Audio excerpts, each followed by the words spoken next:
opaco con densidad de hueso o densidad cálcica. Radio opaco con densidad de partes blandas. Por ejemplo, acá la parte muscular se ve con densidad de partes blandas. Acá también radio opaco con densidad grasa.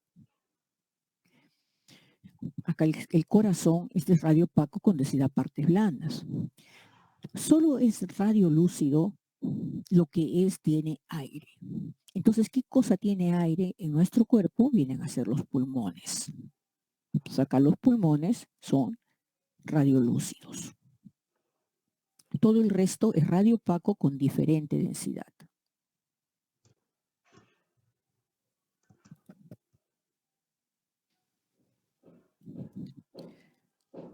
Me están escuchando bien, ¿no? ¿Se oye bien el audio? Sí, doctora. Ya, perfecto. Entonces, voy a poner un poquito más afuera todavía el celular para que entre mejor. Ya. Entonces, miren, esta es una radiografía en incidencia frontal y esta es una radiografía de tórax también en incidencia lateral. Aquí estamos viendo una imagen compleja, una imagen mixta. Cuando las imágenes tienen parte, esta imagen es la de acá, ¿ya? Sino que se les he puesto, digamos, más grandecita, es otra imagen. Este es un quiste hidatídico complicado, ambos son quistes hidatídicos complicados, pero acá, para que lo vean, veamos, es mejor. Este es un quiste hidatídico complicado que tiene la mitad de arriba radiolúcido y la mitad de abajo es radiopaco. Cuando es así, tiene dos densidades, una lesión se llama lesión compleja. Entonces, este es un quiste complejo, que la parte de arriba es radiolúcido y abajo es radiopaco. Entonces, esto es lo que se ve acá, pero no se ve tan claro, por eso les he colocado. Por ejemplo, acá este es un quiste hidatídico, que acá en la lateral se ve esta lesión radiopaca, que es un quiste hidatídico.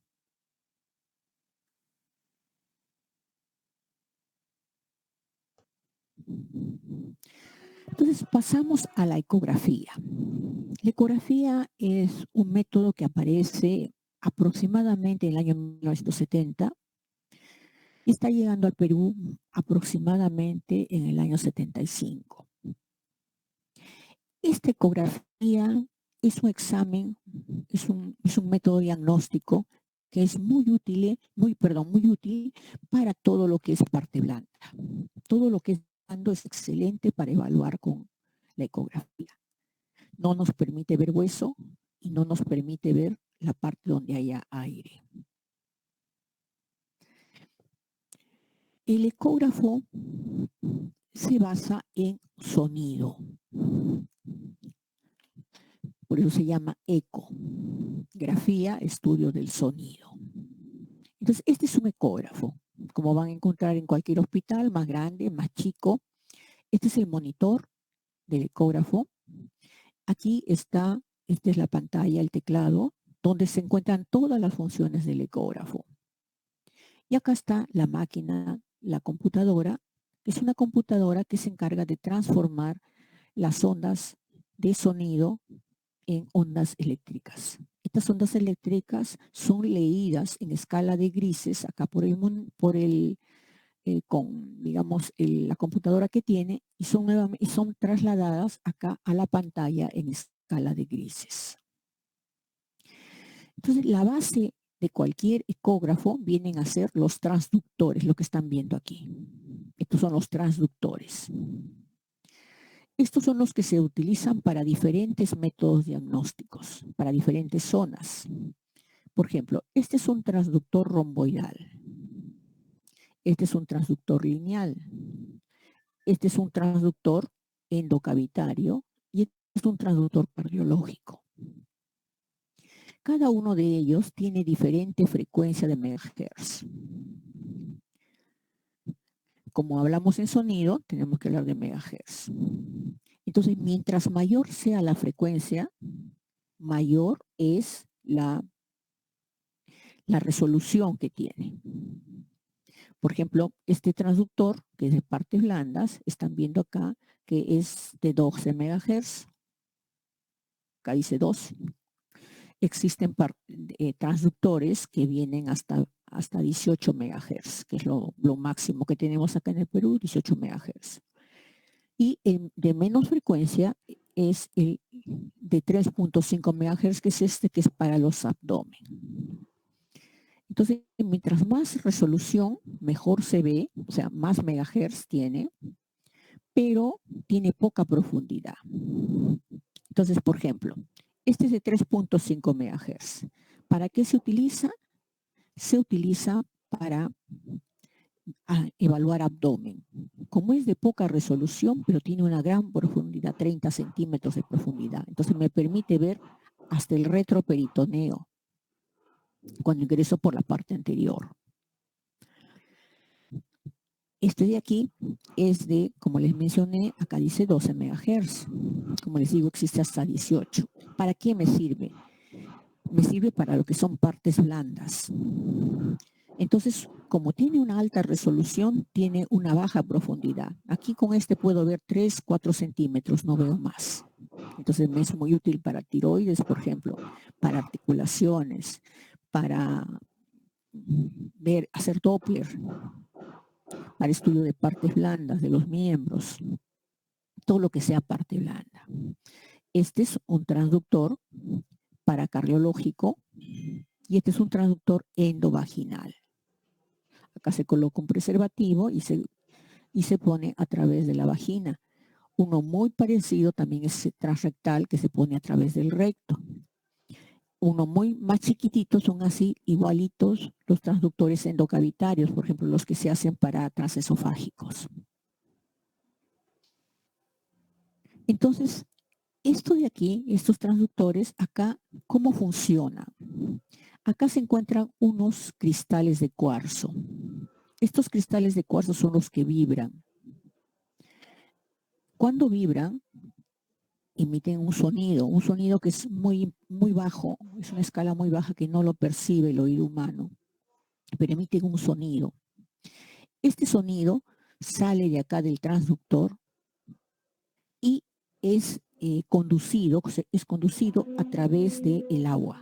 Por eso es que ustedes ven que se le pone gel a los pacientes. Ese gel no es para que resbale, para que no. Ese gel es para que transmita el sonido del transductor. Entonces, mismos cristales reciben, o sea, emiten sonido y reciben posteriormente el sonido reflejado en los órganos. Eso se llama el efecto piezoeléctrico, que es parte de la física del ultrasonido. Acá estamos viendo dos ecografías. Esta es una ecografía de hígado y esta es una ecografía de partes blandas de la mama. Esto lo tienen en sus clases ustedes. Entonces, miren, esta es la forma, es convexo, es la forma del transductor que tiene esta forma, miren, así cóncavo. Esa es la forma del transductor. Entonces, este es el hígado. Todo esto es el hígado. Esta es la cápsula de Gleason, esto blanco que ven es la cápsula de Gleason y esto negrito son las venas suprahepáticas.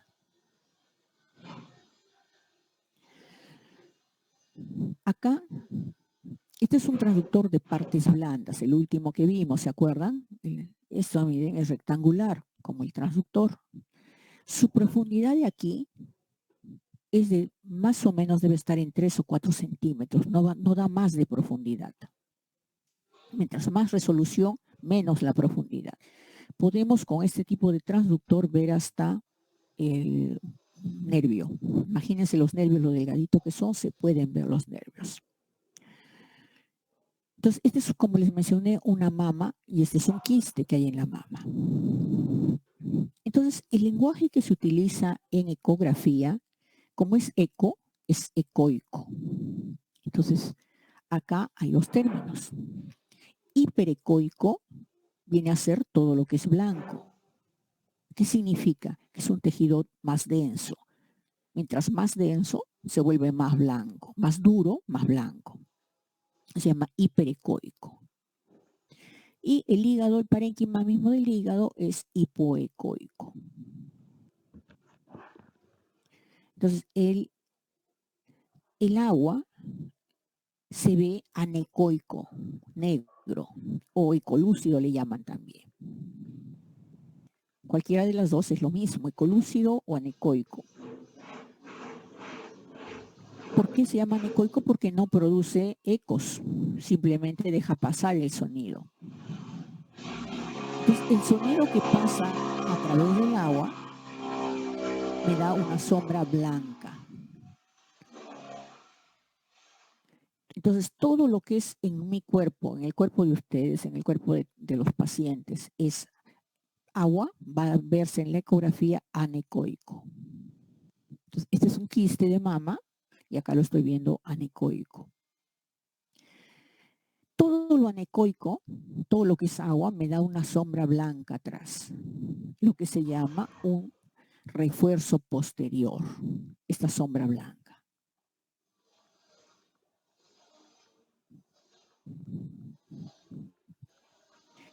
Esta es la piel, lo negrito que ven, lo hipoecoico, es el tejido subcutáneo, y esto de acá es ya el tejido glandular, lo hipoecoico, lo que es gris, el tejido glandular. Y las partes que son más hiperecoicas, más blancas, es el tejido de sostén, el tejido fibroso de sostén.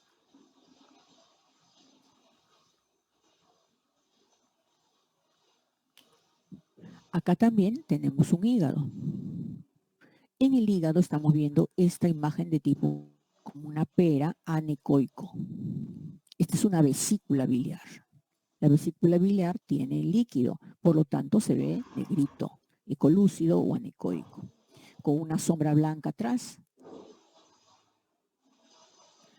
Pero acá vemos dos estructuras blancas, que son hiperecoicos. Hiperecoico o hiperrefringente le llaman también. Hiperrefringente es cuando es muy hiperecoico, o sea, brilla, ¿no? Entonces, esto puede ser hiperrefringente o hiperecoico, y cuando es calcio, no deja pasar el sonido. Por lo tanto, me va a dar una sombra negra. Esta es la sombra negra. ¿Eh? Acá tienen también dos imágenes hiperecoicas. También es el mismo cálculo en otra posición. Y este también es una vesícula en otro paciente. Hiperecoico con una sombra negra que se llama sombra acústica posterior. Y esta sombra blanca es el refuerzo posterior. Ese es el lenguaje que utilizan ustedes, van a utilizar en ecografía. En la ecografía también podemos hacer Doppler. Esta es una arteria en la cual se está aplicando el Doppler color. Es una arteria con su capa íntima, que es la que ven aquí medio ondulado. ¿Por qué? Porque tiene placas de colesterol en la placa y me está disminuyendo la luz. Entonces, este es como les digo, el flujo vascular de una arteria. Me sirve también la ecografía Doppler para poder ver la resistencia que hay en estas arterias o el índice de resistencia que puede haber en una arteria que irriga una tumoración. Recuerden que una tumoración, cuando es benigna, tiene poca vascularización, neovaso cero. En cambio, cuando una tumoración es maligna, forma mucho neovaso. Entonces, estos neovasos se encienden cuando el tumor es maligno. Entonces, para eso me sirve también para diagnosticar tumores benignos o tumores malignos. ¿En qué utilizo? En todo lo que es parte blanda. Por ejemplo, empezando del cuello, parte blandas del cuello, parótidas, glándulas submaxilares, tiroides, ganglios linfáticos. Después, para todo lo que es estudios Doppler vasculares, estudios de partes blandas, de articulaciones, estudio de nervios y las obstétricas, ¿no? Y también los órganos blandos del abdomen. En el tórax no nos da mucha información, porque uno de los enemigos de la ecografía es el aire. Y en el tórax hay mucho aire. Entonces, no me permite más que poder visualizar lo que son los derrames pleurales. Puedo ver también, puedo ver otro tipo de pulmones, podría haber alguna patología, pero no es el método adecuado. Habiendo otros, no es el método adecuado.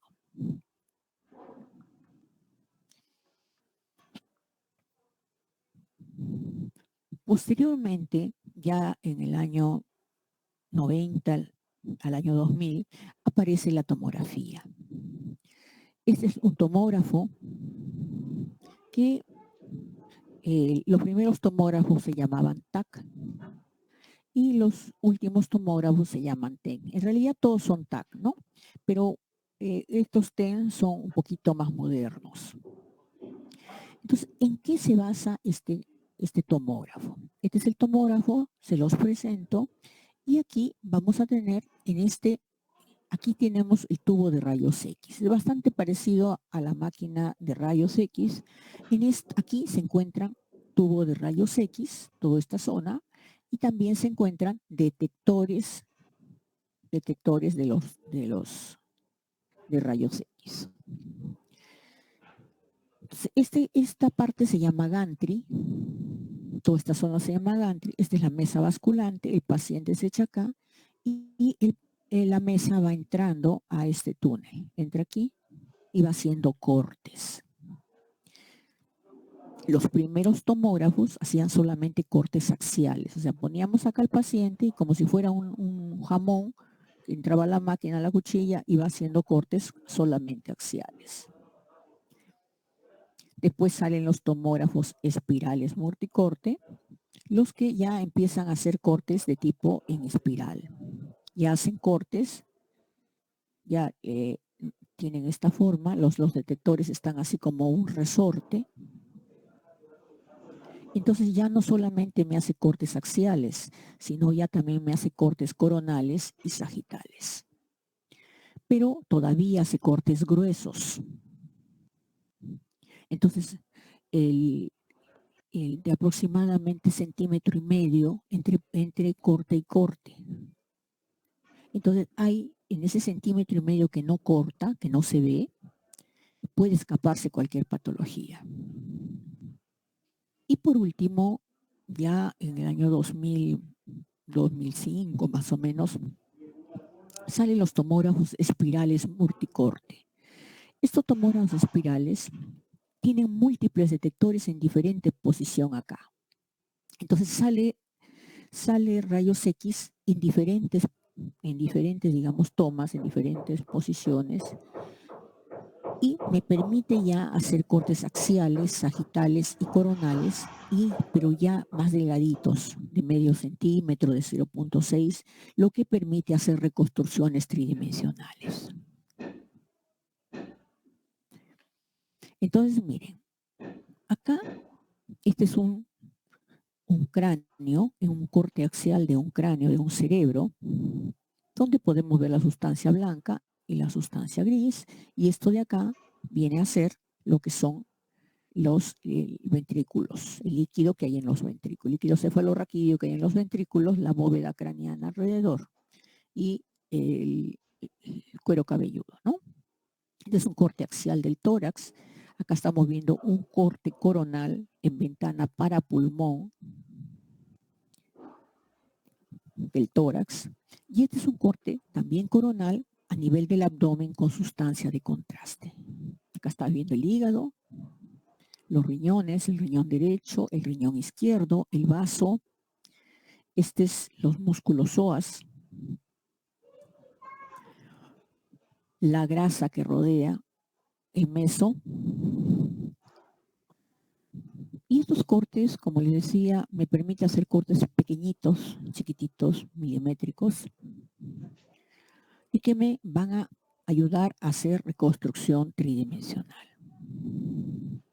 Este es un abdomen, una tomografía del abdomen con sustancia de contraste. A veces se hace sin sustancia de contraste dependiendo la zona donde queramos ver. Por ejemplo, en tórax generalmente se hace sin contraste. Solamente se utiliza contraste cuando el paciente se sospecha una tumoración. En cambio, en el abdomen es mejor hacer con sustancia de contraste porque los órganos se diferencian uno del otro. Entonces, miren, este es el hígado, este es el estómago con sustancia de contraste y este es el vaso. Y esta es la arteria aorta. Este es un corte en sagital y este es un corte en coronal del abdomen. Entonces, en tomografía nosotros nos basamos en densidades. Así como en rayos X también teníamos densidades, acá también tenemos densidades. Pero como es un equipo de rayos X, el tomógrafo también utiliza rayos X. Es un equipo de rayos X sofisticado. Entonces, estos rayos X, mejor dicho, el tomógrafo puede medir la densidad de los tejidos, me permite medir la densidad de los tejidos. Y de acuerdo a la densidad me va a dar un valor que está expresado en unidades Hounsfield, en UH, que son unidades Hounsfield. Entonces, estas unidades Hounsfield me van a permitir que yo pueda ver qué cosa estructura es. Entonces, ¿cuál es el lenguaje que se utiliza?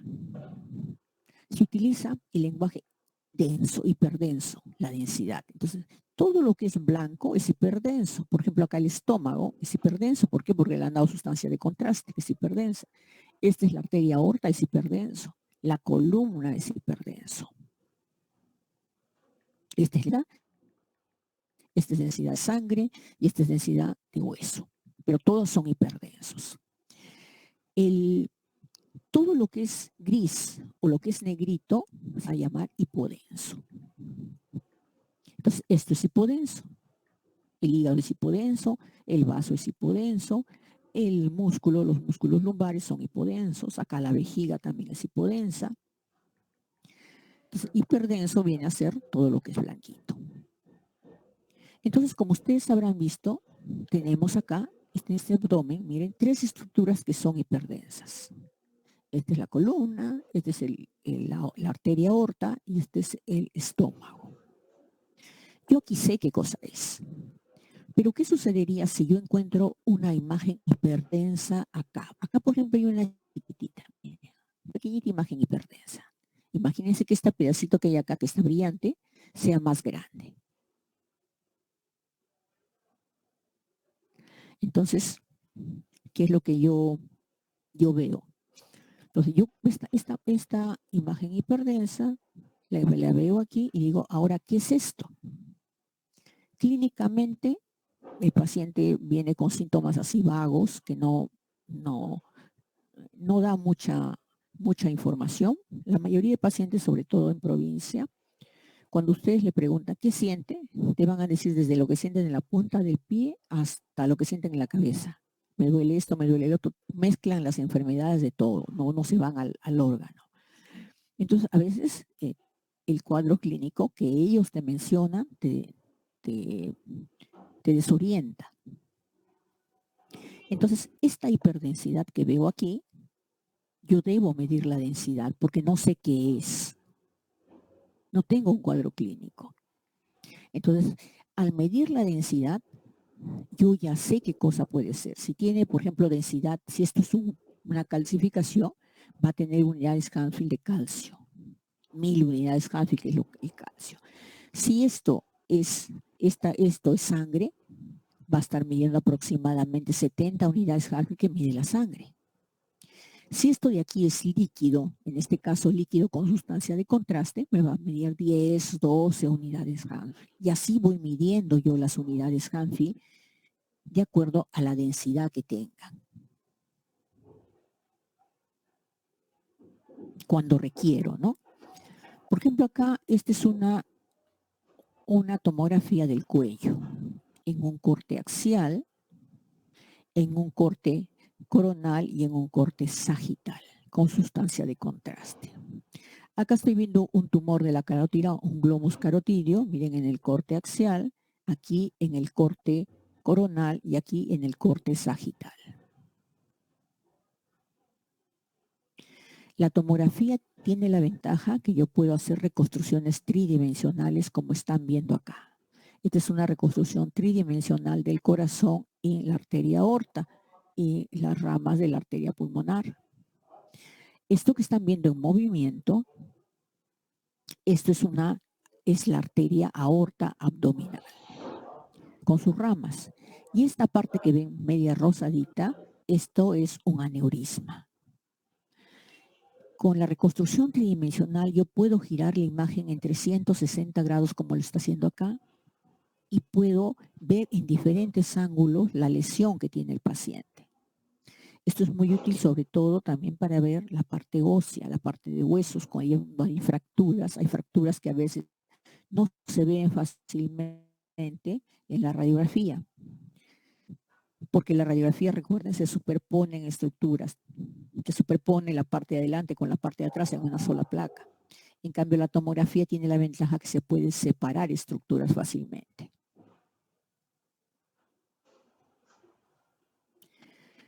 Entonces, me permite, como les mencioné, hacer una reconstrucción tridimensional. Miren, esta es una reconstrucción tridimensional de las vías urinarias. Estos son los riñones, el derecho, el izquierdo, los uréteres y la vejiga. Y esto girarlo en 360 grados y poder sustraer la parte que yo no deseo ver. No deseo ver los órganos del abdomen, los saco. Todo el abdomen, los huesos, todo lo elimino y solamente me quedo con el sistema urinario. Esto de aquí es una tomografía que me permite ver la parte vascular de la arteria aorta en su porción torácica y parte de la porción intraabdominal en reconstrucción tridimensional, y estos son los riñones. Acá miren cómo gira la imagen. Este es un paciente con una fractura deprimida del cráneo. Acá si yo quiero le saco, o sea, la máquina te puede hacer un corte, sacarte toda la tapa y ver por dentro la lesión. No sé si habrá como...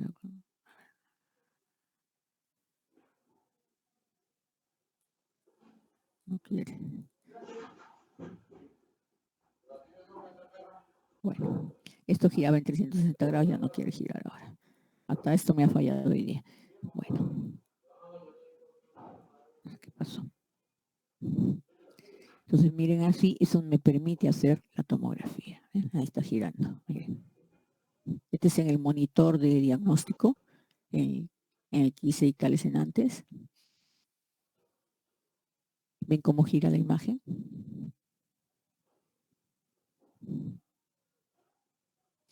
Este es un angioten que también me va a permitir evaluar todas las arterias del cuerpo. Es un angioten de la arteria carótida, la arteria aorta con sus ramas, la arteria aórtica intratorácica, la intraabdominal, las venas, las ilíacas.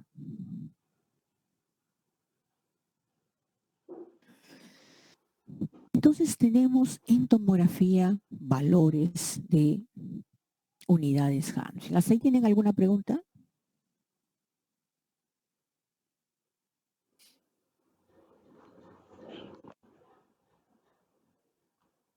Chicos, ¿alguna pregunta? Todo claro por el momento, doctora. Ya, y escuchan bien también, ¿no? Sí. Doctora.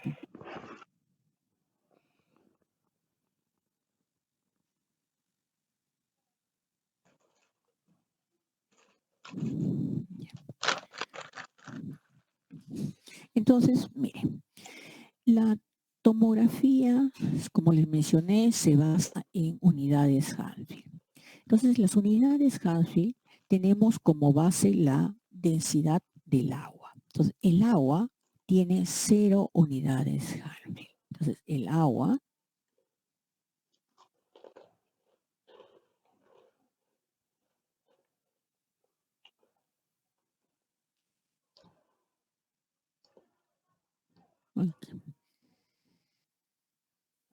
faltó sus patitas a la... Ya. Entonces, el agua tiene 0 unidades Hanfield. Entonces, todo lo que se acerque al 0, unidades Hanfield escribe UH.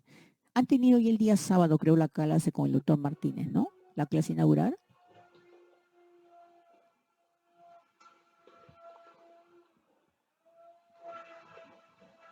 chicos? Sí, doctora. Ya. Entonces, este es el agua. En nuestro cuerpo, el hueso es lo más denso que tenemos. Entonces, este va en 1000 unidades Hallfield. Hueso. Ahora, depende de cada hueso. Cada uno, nosotros,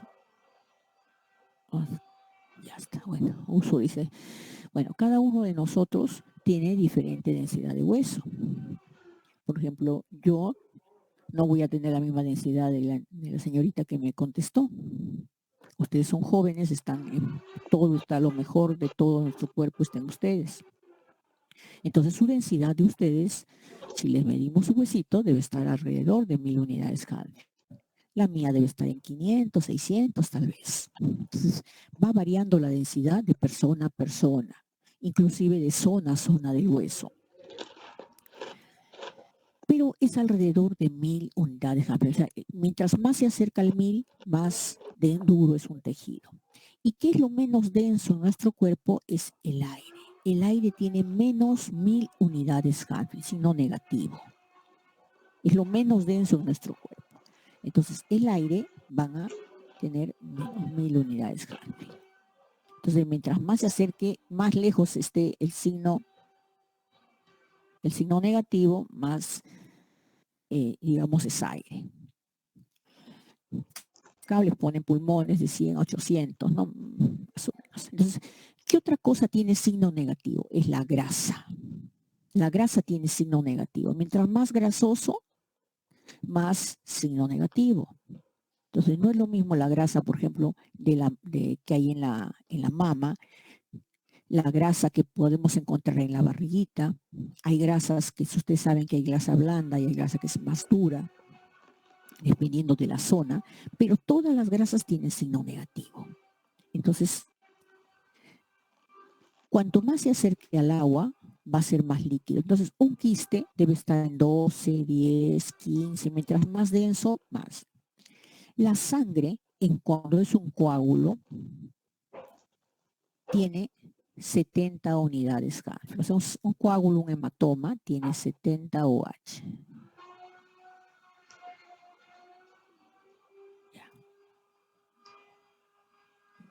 Entonces, mire, el agua, 0.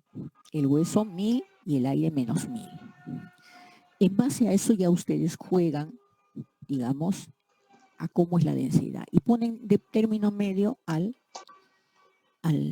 la sangre de un hematoma. La sangre en forma de hematoma está en 70. Entonces, más o menos, fíjense la densidad. Entonces, cuando una estructura está cerca de los 70, ya ustedes saben la densidad que tiene, ¿no? Entonces puede ser tal cosa, puede ser un riñón, puede ser un corazón, puede ser un hígado, dependiendo de la densidad que va a tener. Así se utilizan las unidades Hallfield. Ahora, por ejemplo aquí, vamos a hacer la práctica.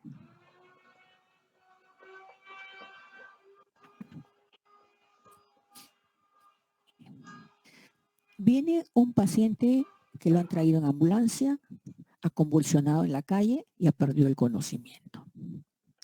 El paciente me viene con una lesión acá.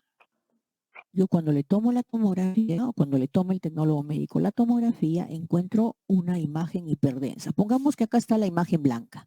Encuentro una imagen hiperdensa. El paciente está inconsciente, lo han encontrado en la calle, yo no sé qué es. Veo una imagen hiperdensa.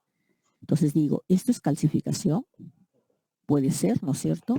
Un tuberculoma, un neurocisticercosis me puede dar una calcificación en el cerebro, un tumor calcificado. Entonces, imagínense que este es el mismo color que esto. ¿Qué otra cosa me puede dar así, blanco, hiperdenso? Imaginen que este color blanco. La sangre. El hematoma se ve así, completamente hiperdenso. ¿Qué otra cosa? Por ejemplo, un tumor.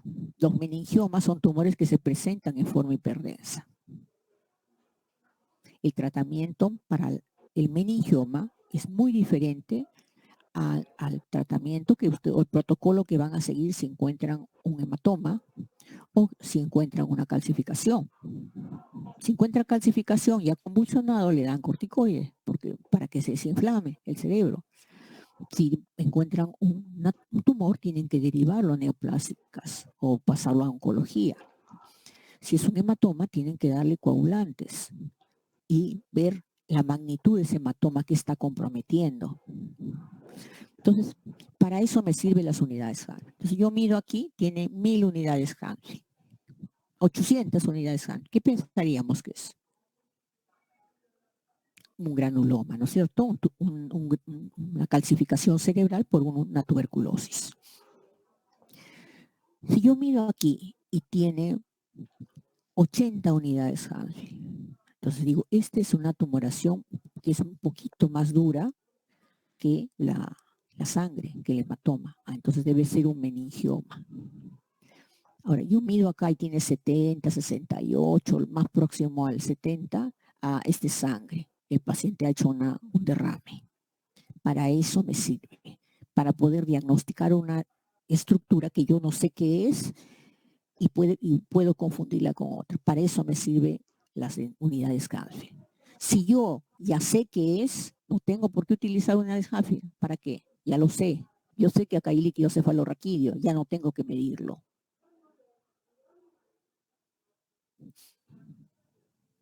Poco a poco vamos a ir viendo cada método diagnóstico. La tomografía es muy útil para el sistema nervioso, para la parte ósea, para parte torácica e intraabdominal. No es muy útil, por ejemplo, para todo lo que es parte blanda. Miren acá la parte blanda, como ustedes ven, no se ve, no se visualiza claramente, se confunden todos los planos.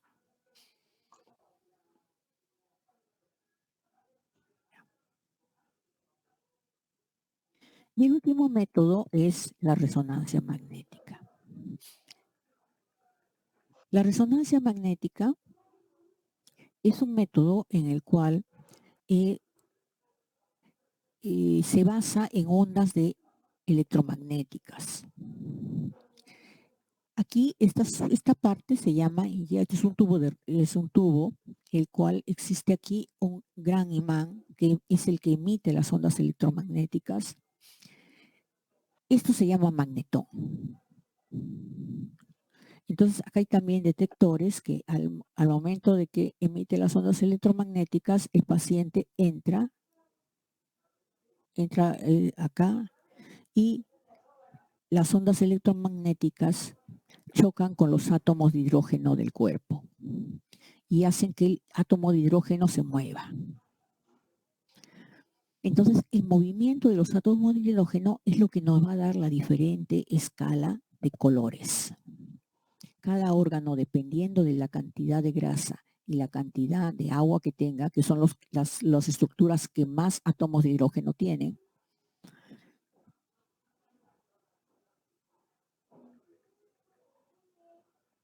de esa cantidad van a tener diferente tono de gris.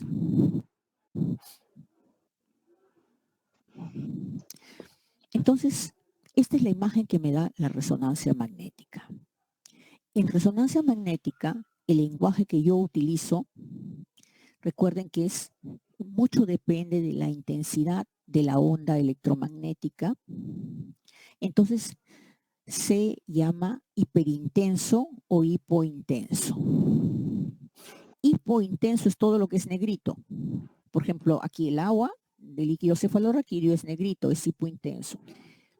Aquí el cerebro es hipointenso también porque es negrito. La bóveda craneana es hiperintenso, lo que es blanco. Aquí, por ejemplo, el núcleo caudado es hiperintenso.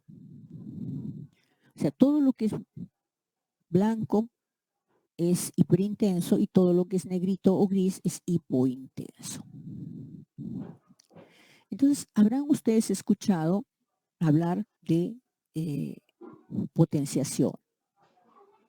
Las, digamos, diferentes formas de valorar las estructuras con resonancia magnética, lo que se llama las potenciaciones. Entonces, las potenciaciones que tiene la resonancia magnética tiene 4 potenciaciones básicas. La primera es T1, la segunda es T2, la tercera es sustracción grasa y la otra es sustracción del agua. ¿Para qué me sirven? Para poder diagnosticar estructuras. ¿Qué cosas son esas estructuras? La resonancia magnética puedo hacer en cortes axiales, sagitales, coronales.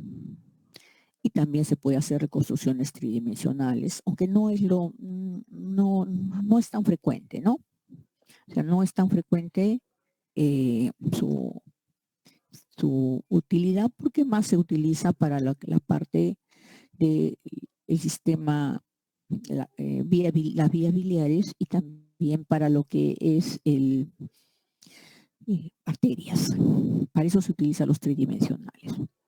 Después, con estos cortes es suficiente. Entonces, ¿qué significa la potenciación T1, T2, la sustracción grasa o la sustracción de agua? La sustracción grasa es ahí ya me olvidé cómo se llama la potenciación. Bueno, es sustracción grasa y el otro es la sustracción de agua. Entonces,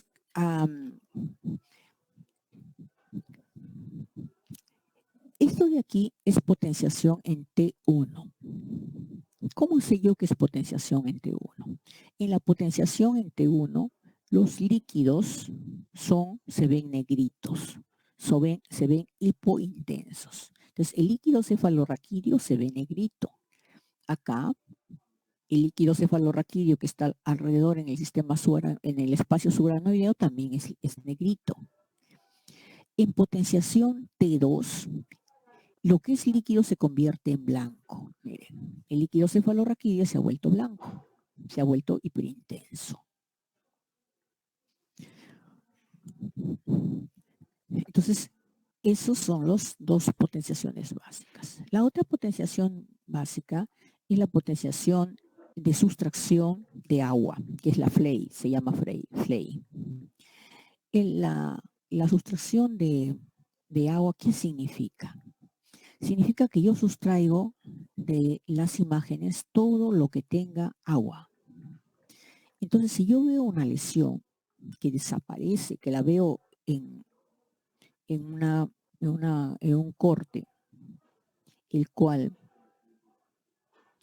la estoy visualizando y le hago la potenciación FLEI, que es sustracción de agua. Entonces traigo todas las estructuras que tienen agua y esa estructura desaparece, significa que ha sido agua. Algo parecido a esto, miren. Este es un cerebro. Estos son los ventrículos. Y este es el líquido cefalorraquídeo. Y acá en potenciación T2 se ha convertido en hiperintenso. Miren esta lesión. Miren, acá estoy viendo una lesión hipointensa, ovoidea, con borde hiperintenso. Entonces, yo digo, ¿qué es esto? Esta misma lesión puede estar dado por un infarto. Un microinfarto me puede dar eso así. Un absceso también me puede dar esta forma. Un quiste lipoma me puede dar esta forma. Entonces digo, o un quiste también me puede dar esa, pero el quiste generalmente los quistes son más negritos, tienen más, digamos, agua. Entonces, tengo varios diagnósticos, entonces quiero saber qué es esto. Entonces, en este caso lo han potenciado en T2, donde los líquidos se convierten en blanco. Entonces, miren, esto que era hipointenso se volvió blanco, hiperintenso. Entonces, ¿qué significa? Que esto es líquido. Entonces, si es líquido, es un quiste. Si esto cuando está potenciado en T2 sigue igual, entonces esto no es líquido. Esto debe ser grasa. Entonces, en la potenciación en la potenciación en FLEI, sustraigo todo lo que es grasa,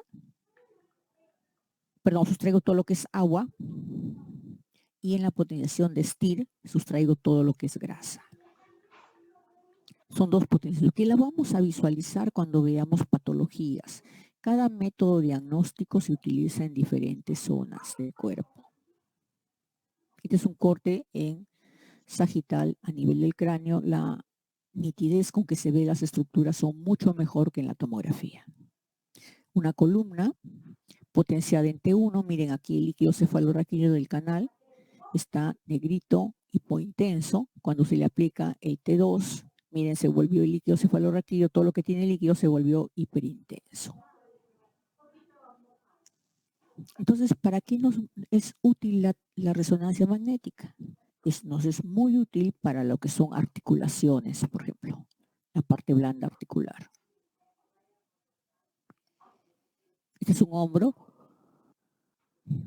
izquierdo. Bien. Y acá hay, estos son los músculos, el músculo supraespinoso. No, aquí está el supraespinoso y este es el músculo infraespinoso redondo mayor. Y acá está el deltoides. Y nos permite visualizar el cartílago hialino, nos permite visualizar los tendones, los ligamentos que puedan haber en una articulación. Y esto también se utiliza para lo que son la parte en abdomen.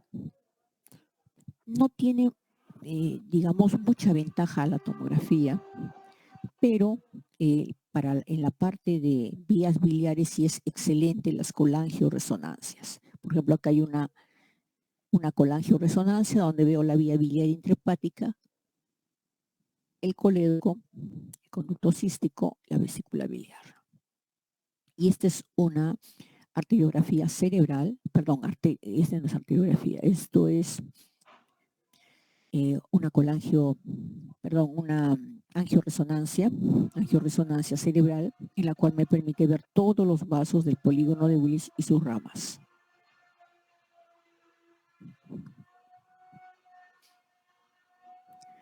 Entonces, la ventaja de la resonancia magnética a la tomografía es la resonancia magnética no utiliza radiación.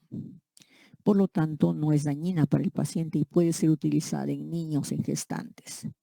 En cambio, la tomografía sí utiliza radiación y bastante radiación. Una tomografía equivale a 100 placas radiográficas, o sea, la radiación de 100 placas radiográficas. La sustancia de contraste que se utiliza en tomografía tampoco es dañina, se utiliza el gadolinio. En cambio, en radiología, la sustancia de contraste que se utiliza es la sustancia iodada. Y la sustancia iodada puede llevar a reacciones alérgicas al paciente. Como les digo, si ahora no entienden, cuando nosotros vayamos yendo por cada método diagnóstico, van a ver qué cosa se utiliza en cada uno de las diferentes partes del cuerpo. ¿Tienen alguna pregunta?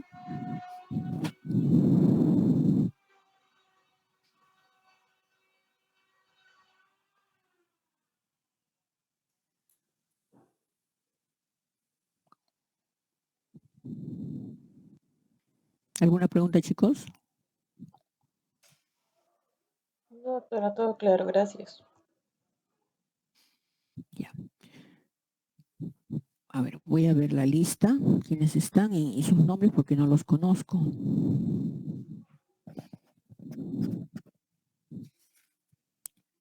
Genaro, ¿tú me podrás pasar la lista?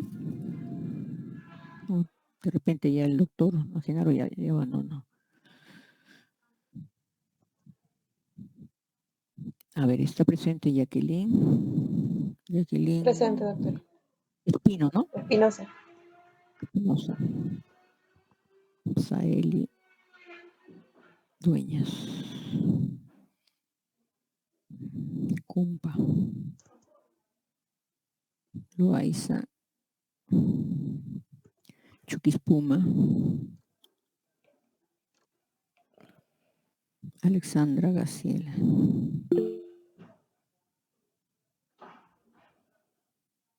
Genaro Lin.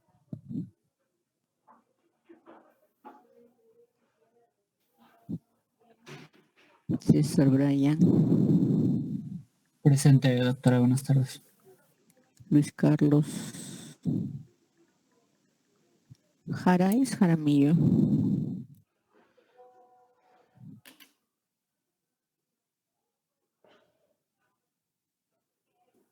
Luis Carlos, ¿cuál es tu apellido?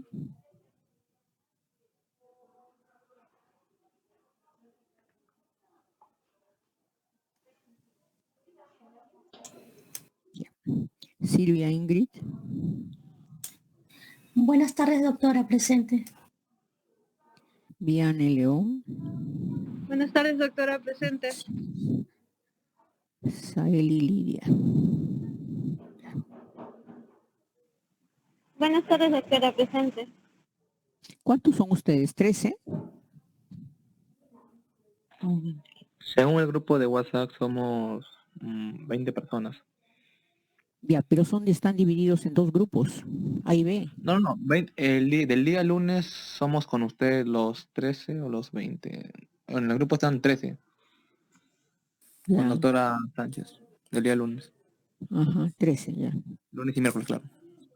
Ya, y el martes y jueves son los 7, faltarían.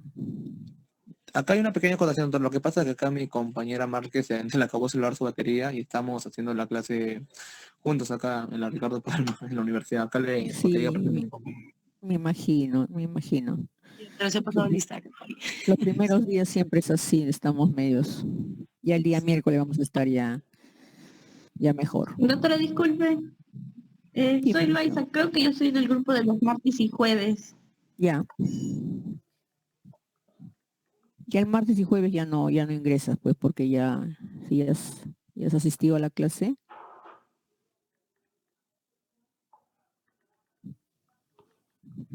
El día martes, ya mañana ya no ingresas. Porque vamos a repetir lo mismo. Ya vienes el miércoles, el jueves nomás. O te vas a quedar acá. Ah, sí, estoy escuchando.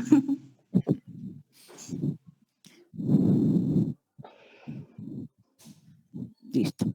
Entonces ya tenemos ya clase con ustedes el día miércoles, que vamos a hacer la parte ósea. ¿Hasta dónde han avanzado con el doctor Martínez? Solamente la clase de generalidades, ¿no? El día jueves se va a hacer la clase de ocio, ¿no?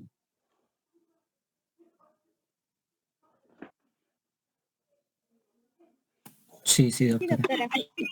Ya. Listo, chicos. Entonces, cuídense, ya nos estamos viendo el día miércoles. Gracias, doctora. Hasta luego. Hasta luego. Gracias, doctora.